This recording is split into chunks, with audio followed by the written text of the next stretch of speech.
Hey guys, welcome back to the series. Welcome to episode 13, talking about fasting and introspection. And as you can tell, this video was supposed to go out nearly a week ago, but unfortunately, some heavy personal matters happened to my family and me that warranted me to put everything on hold. Now, those who've been watching the series, you know that I wouldn't stop all my jobs, stop this series if it wasn't something incredibly important, and it was.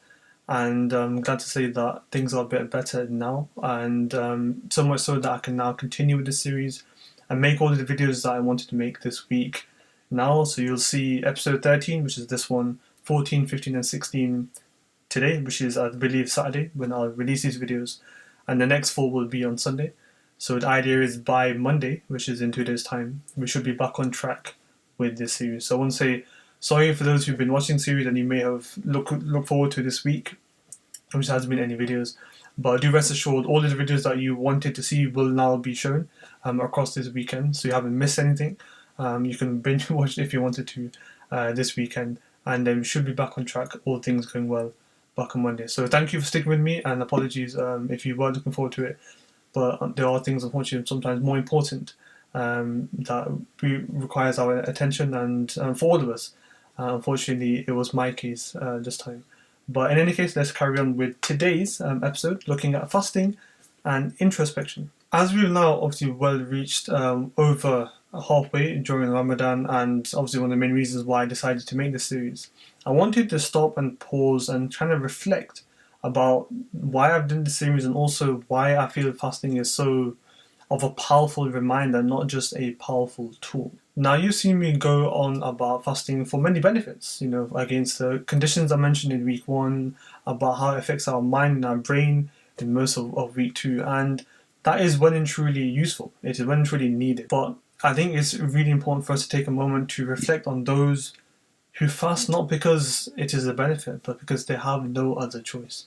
There are people around the world, even within the UK, within the US, around the world, who go days without food. It's not just in certain parts of the world, it's also unfortunately within our own home country. And many people fast, they're not thinking about ketosis, they're not thinking about how I can lose weight or how I can be more healthier.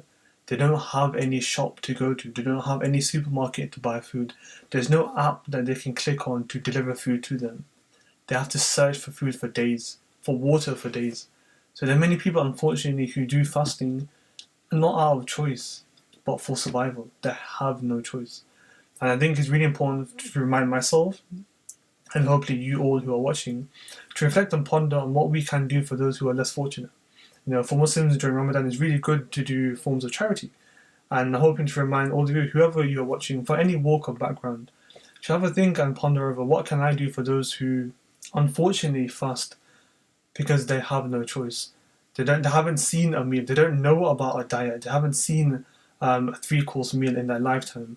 They don't know what a freshly prepared meal is because they've never seen one in their life. One thing that I've seen throughout news, throughout social media, especially during this time of the year, that people are going to landfill sites to find food. And that's deeply upsetting for us who go downstairs, go out the side of your house and open up a fridge, and there's cold food, there's hot food ready prepared, there's freezer food ready for you to use. We have phones. I'm recording this on my phone and I can click on an app and just get food delivered to me, and sometimes we do take it for granted, me very much so. So I wanted to serve this as a reminder in this episode to maybe just take a moment after this episode, after you've watched this episode, just for 1 minute. That's all I'm asking, just for 1 minute. Just ponder and think, what can I do to help those less fortunate? And go about it whichever way you want to. You want to physically go and help somebody close by. You want to go to a food shelter. You want to give to charity. Whatever it is, have a think on what we all can do, because there is something that we can do. And even if it's a little bit from a lot of people, it ends up being quite a lot.